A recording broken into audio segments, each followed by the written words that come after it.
Assalamualaikum warahmatullahi wabarakatuh. Halo teman-teman semuanya. Hari ini kita akan belajar mengenai cerita rakyat untuk pembelajaran BIPA. Sebelum kita masuk ke materi, perkenalkan nama saya Evi Silpiani dengan NIM 060212 8212 6051 dari Program Studi Pendidikan Bahasa dan Sastra Indonesia Universitas Sriwijaya. Nah, apa sih tujuan pembelajaran pada teks cerita rakyat ini? Tujuan pembelajaran kita yaitu agar peserta didik mampu memahami struktur teks dan pesan moral dari cerita rakyat. Lalu, apa itu cerita rakyat? Cerita rakyat adalah cerita yang berkembang di kalangan masyarakat atau dapat disebut sebagai cerita tradisi. Cerita rakyat ini disebarkan dari mulut ke mulut dan tidak diketahui identitas pengarangnya. Cerita rakyat juga berpengaruh terhadap kehidupan masyarakat. Cerita rakyat ini berisi berbagai pesan moral yang bermanfaat bagi masyarakat. Nah, apa saja sih struktur dari cerita rakyat ini? Yang pertama ada orientasi, yang kedua ada komplikasi, yang ketiga ada evaluasi, yang keempat ada resolusi, dan yang terakhir ada koda.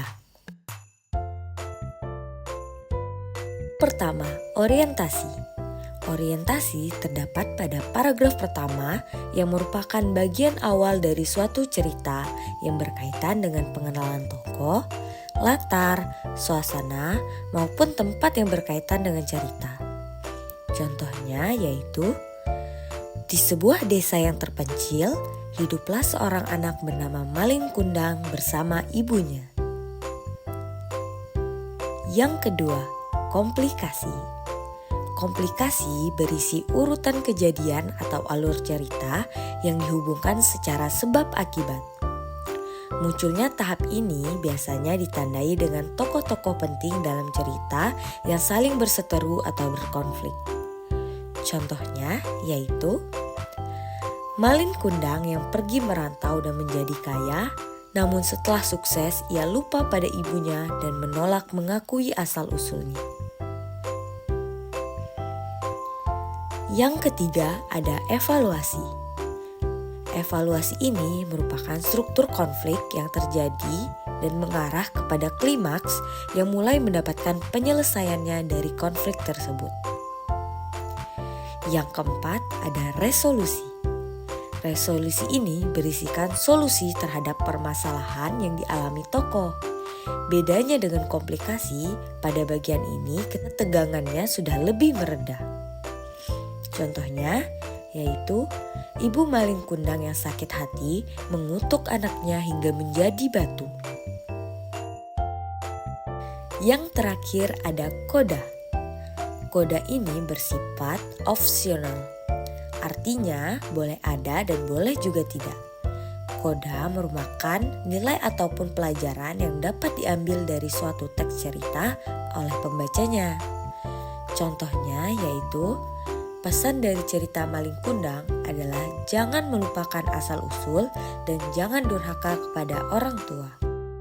Materi selanjutnya yaitu pesan moral. Nah, di dalam pesan moral terdapat berbagai nilai-nilai, yaitu yang pertama ada nilai kejujuran, yang kedua ada nilai ketaatan pada orang tua, yang ketiga ada nilai kebijaksanaan dan kebaikan, yang keempat ada nilai kesetiaan dan pengorbanan. Dan ada beberapa nilai-nilai lainnya. Kita masuk ke penjelasannya. Pada nilai kejujuran, banyak cerita rakyat yang mengajarkan tentang pentingnya bersikap jujur. Contohnya, pada cerita rakyat yang mengandung nilai kejujuran adalah bawang merah dan bawang putih. Yang kedua, ada nilai ketaatan pada orang tua. Seperti dalam cerita Malin Kundang, cerita rakyat sering mengajarkan pentingnya menghormati dan taat kepada orang tua. Yang ketiga, ada nilai kebijaksanaan dan kebaikan. Cerita rakyat juga sering menyampaikan pesan bahwa kebaikan hati dan kebijaksanaan akan mendapatkan balasan yang baik. Contohnya dalam cerita Timun Emas, di mana kebaikan Timun Emas dibalas dengan keselamatan dari raksasa. Selanjutnya ada nilai kesetiaan dan pengorbanan. Nah, banyak cerita rakyat yang mengangkat nilai kesetiaan terhadap janji dan pengorbanan untuk orang lain. Contoh cerita yang terdapat nilai ini ada pada judul cerita yaitu Ande Ande Lumut. Nah, masuk ke contoh cerita rakyat. Di sini saya menampilkan contoh cerita rakyat yang berjudul Si Penyumpit dari Provinsi Kepulauan Bangka Belitung. Dahulu kala di Kepulauan Bangka, hiduplah si penyumpit yang terkenal mahir menyumpit binatang buruan. Ia juga pandai mengobati berbagai macam penyakit. Suatu hari, si penyumpit membantu kepala desa mengusir kawanan babi hutan yang sering merusak tanamannya. Selama si penyumpit berjaga-jaga, tak seekor babi pun muncul.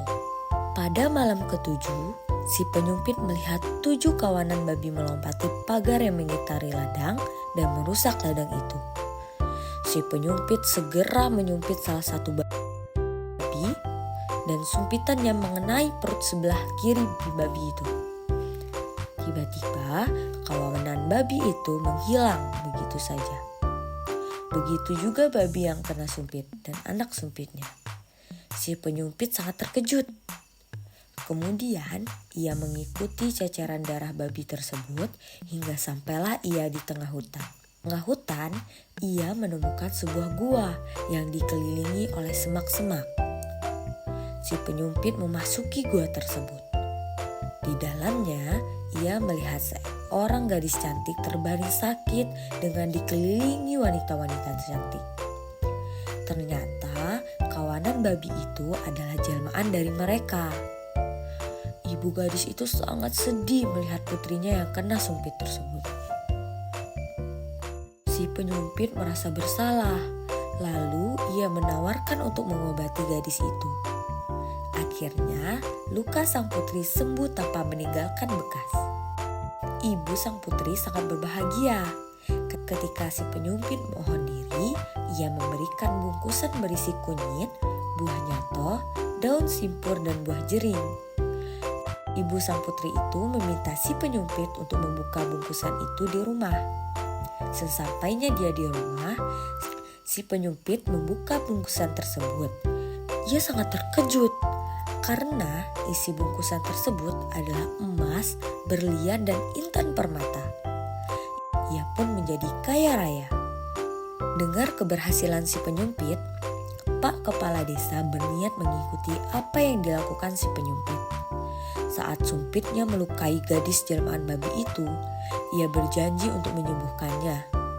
Sayangnya, ia tidak dapat membuktikannya. Babi pun menyerang dengan murka, sehingga kepala desa itu luka parah. Mendengar berita itu, si penyumpit datang ke rumah Pak Kepala Desa untuk menolongnya. Tak lama kemudian, kepala desa itu sadar dan lukanya sembuh seketika.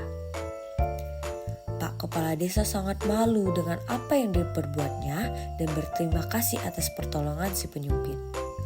Ia menikahkan putrinya dengan si penyumpit dan menyerahkan jabatan kepala desa kepada pemuda itu.